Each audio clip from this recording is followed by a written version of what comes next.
Est-ce que François Fillon vous a dit dans cette campagne qu'il voulait remettre en cause le Schengen? Absolument pas. Il ne pourra donc pas maîtriser l'immigration puisqu'il le dit lui-même. Les frontières, c'est la page 58 de son programme, c'est un leurre. Les frontières nationales, c'est un leurre et une démagogie. Donc il ne remettra pas en cause l'immigration. Est-ce que François Fillon souhaite redonner le pouvoir au peuple? Est-ce qu'il souhaite retrouver la souveraineté nationale?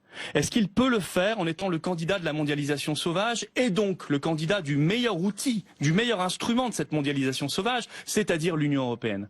Est-ce que François Fillon, une seule fois, vous a dit « Je trouve anormal que notre pays ne maîtrise plus ni ses frontières, on l'a dit, migratoires comme économiques, ni sa monnaie, ni son budget, que nos lois ne soient pas souveraines ?» Parce qu'aujourd'hui, c'est bien joli de faire le spectacle à l'Assemblée nationale et au Sénat, mais nos parlementaires votent des lois qui sont inférieures aux directives votées ou décidées plutôt par les technocrates non élus de Bruxelles. Est-ce que François Fillon vous a dit tout cela? Bien sûr que non. Alors moi, je vais vous dire, en réalité, ce que nous prépare François Fillon, c'est simple. C'est le projet de la Troïka qui a été appliqué en Grèce et dans les pays d'Europe du Sud ces dernières années. C'est un projet qui a créé des inégalités monstrueuses. Mais on a dégradé le système de soins comme jamais. On a passé l'âge de départ à la retraite à 65 ans.